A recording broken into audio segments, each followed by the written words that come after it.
మొత్తం మీద చూసుకుంటే 5 సంవత్సరాల తర్వాత రేవేంద్రపాడు నుంచి విజయవాడ, రేవేంద్రపాడు నుంచి తాడేపల్లి, ఉండవల్లి నుంచి అలాగే ఉండవల్లి సెంటర్ నుంచి మంగళగిరి, తాడేపల్లి వెళ్ళే వాళ్ళకి 5 సంవత్సరాల తర్వాత స్వతంత్రం వచ్చిన పరిస్థితి కూడా కనిపిస్తుంది.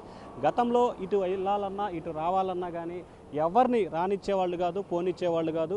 ఇప్పుడు మనం చూసుకోవచ్చు ద్విచక్ర వాహనాలు సైతం కూడా రెగ్యులర్గా ఇటు వెళ్తున్న పరిస్థితి కూడా చూసుకోవచ్చు. ఎందుకంటే 5 సంవత్సరాల వరకు కూడా ఇటు పక్క నుంచి ఏ ఒక్క వాహనం కూడా పంపించేవాళ్ళు కాదు, ఏ ఒక్క వాహనం కూడా వచ్చేది కాదు. పూర్తి స్థాయిలో పోలీస్ ఆంక్షలు అయితే మాత్రం చాలా ఎక్కువగా ఉన్న పరిస్థితి కూడా చూసుకోవచ్చు. కానీ మొదటిసారిగా ఆంక్షలన్నీ తొలగిపోయిన పరిస్థితి కనిపిస్తోంది. కొంతమంది ఉన్నారు. సార్ చెప్పండి, మీరు ఎక్కడి నుంచి ఎక్కడికి వెళ్తున్నారు? గతంలో ఈ రోడ్లో ప్రయాణించారు? అరవింద స్కూల్ దగ్గరికి వెళ్ళేవాళ్ళం ఇదివరకు ఇటు నుంచి. ఇప్పుడు రౌండ్ తిరుక్కుని వెళ్ళాం. ఇప్పుడు సీఎం గారు లేరు కాబట్టి ఇటు వెళ్తున్నాం. అంటే ఎన్ని సంవత్సరాల తర్వాత ఈ విరామం వచ్చింది? 5 సంవత్సరాల తర్వాత. సో ఏ రకంగా ఫీల్ అవుతున్నారు ఇటు నుంచి అలౌ చేయడం? ఇప్పుడు అలా చేస్తే మాకు ఫ్రీగా త్వరగా ఇంటికి వెళ్ళినాం. అటు అయితే అరగంట పట్టేది, ఇటు అయితే పావుగంట వెళ్ళిపోతాం. ఏమండి, ఎటు వెళ్తున్నారు? ఎక్కడికి వెళ్ళబోతాం? సార్ మేము ఇక్కడ అరంద స్కూల్ నుంచి తాడేపల్లి వెళ్తా ఉంటే మాకు చాలా హ్యాపీగా ఉంది. ఈ యాక్చువల్గా ఇక్కడ మేము యాక్చువల్గా ఈ ఇల్లు మేమే ఇక్కడ ఉండేవాళ్ళం, మమ్మల్ని తీసేశారు. ఇవాళ మాకు చాలా హ్యాపీగా ఉంది. అక్కడ ఫస్ట్ ఇల్లు మాదే ఉండేది, అక్కడ మా ఇల్లు తీసేశారు. ఆ రోజు మేము చాలా పోరాడాము, జనసేన వాళ్ళం కానీ టీడీపీ వాళ్ళు కానీ. ఈ రోడ్డు తీసి మాకు ఊపిరి పీల్చారు. చాలా హ్యాపీగా ఉంది. ఇవాళ మా పిల్లలు అరంద స్కూల్లో చదువుకుంటారు. స్కూల్ కాడి నుంచి ఇలా వెళ్తున్నాము. మా స్కూల్కి కూడా చుట్టూ తిరగాలని ఇబ్బంది అయింది. ఇది చాలా హ్యాపీగా ఉంది సార్. జై జన్ సార్. సార్ మీరు చెప్పండి, ఇంతకుముందు ఇటు స్కూల్ కదా ఇల్లు ముఖ్యం, ఇటంతా ఇల్లు ఉండేవి కదా? చాలా ప్రాబ్లమేటిక్గా ఉండేదండి. మాది ఇక్కడ అపార్ట్మెంట్, ఇటు నుంచి అటు వెళ్తానికి చాలా ఇబ్బందిగా ఉండేది. చుట్టూ దాదాపు 2 కిలోమీటర్స్ తిరిగి వెళ్ళాలి. ఇప్పుడు ఈ రోడ్డు వదలడం వల్ల చాలా హ్యాపీగా ఉంది. అది గతానికి ఇప్పటికి వేరియేషన్ ఏ విధంగా ఉంది? గతానికంటే ఇదివరకు అసలు ఈ రోడ్డు మేమైతే ఈ 5 ఏళ్ళలో ఎప్పుడు చూసింది కూడా లేదు లోపలికి. ఇదే ఫస్ట్ టైం చూస్తున్నాం.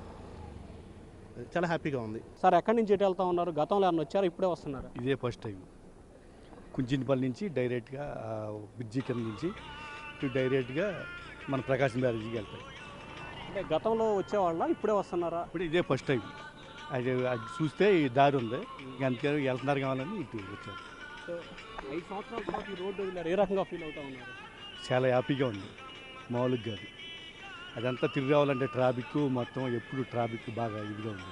చెప్పండి, గతంలో ఈ రోడ్లో ప్రయాణించే వాళ్ళ, ఇప్పుడే ప్రయాణిస్తున్నారా? ఈ రోడ్డు ఓపెన్ చేయడానికి ఎట్లా తీసుకుంటున్నారు? గతంలో చేసేవాళ్ళం. ఈ సీఎం వచ్చిన తర్వాత మహా ఇబ్బందులు పడే వచ్చేవాళ్ళం. ఎందుకంటే మేము అక్కడ ఇది హాస్పిటల్ ఉంది కదా, అక్కడ మేము ఉంటాం. ఇక్కడ మేము అరవింద స్కూల్ పిల్లలు వెళ్ళాలని ఇబ్బంది. ఇక్కడ కీర్తి అపార్ట్మెంట్లో మా ఆవిడ మేము పనిచేస్తాం. మా లేడీస్ వెళ్ళి రావాలంటే 40 రూపాయలు ఛార్జీ కట్టుకుని రావాల్సి వచ్చేది. ఇప్పుడు ఇది రావడం మాకు చాలా హ్యాపీ అనిపిస్తుంది. ఒక సీఎం అయ్యి అంత పదంలో అతనికి అంత సెక్యూరిటీ ఉన్నప్పుడు మరి మాలాంటి పరిస్థితులు కూడా అర్థం చేసుకోవాలి కదా. ఇది మటు మాకు చాలా హ్యాపీ అనిపిస్తుంది దారి. సో ఇది మొత్తం మీద చూసుకుంటే మాజీ ముఖ్యమంత్రి క్యాంపు కార్యాలయం చుట్టూ కూడా ఎటువంటి ఆంక్షలు లేని పరిస్థితి కనిపిస్తూ ఉంది. వాస్తవానికి మీడియా కూడా ఇక్కడికి రావడానికి గతంలో ఎటువంటి అనుమతి కూడా లేని పరిస్థితి.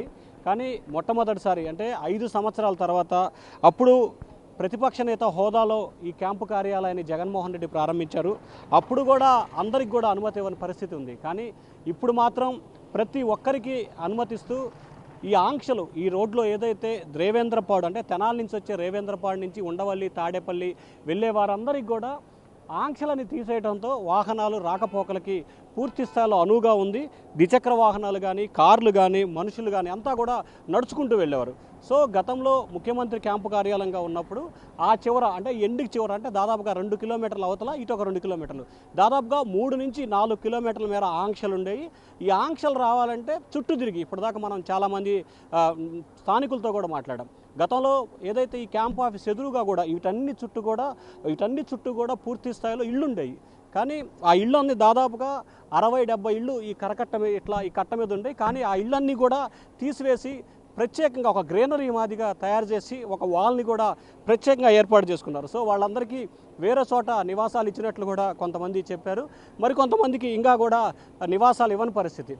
సో ఓవరాల్గా చూసుకుంటే 5 సంవత్సరాల తర్వాత ఈ ప్రాంతంలో ఉంటున్న వారందరికీ కూడా ఒక స్వతంత్రం వచ్చిందని చెప్పి కూడా వారైతే చెప్తా ఉన్నారు నాగరాజు. సో ఓవరాల్గా చూసుకుంటే మాజీ ముఖ్యమంత్రి అవడంతో ఈ ప్రాంతంలో ఉన్న ఆంక్షలన్నీ తొలగించి సామాన్యంగా అంటే రెగ్యులర్గా రాకపోకలు ఏ విధంగా అయితే కొనసాగుతాయో ప్రస్తుతం అదే విధంగా రాకపోకలు అయితే కొనసాగుతూ ఉన్నాయి.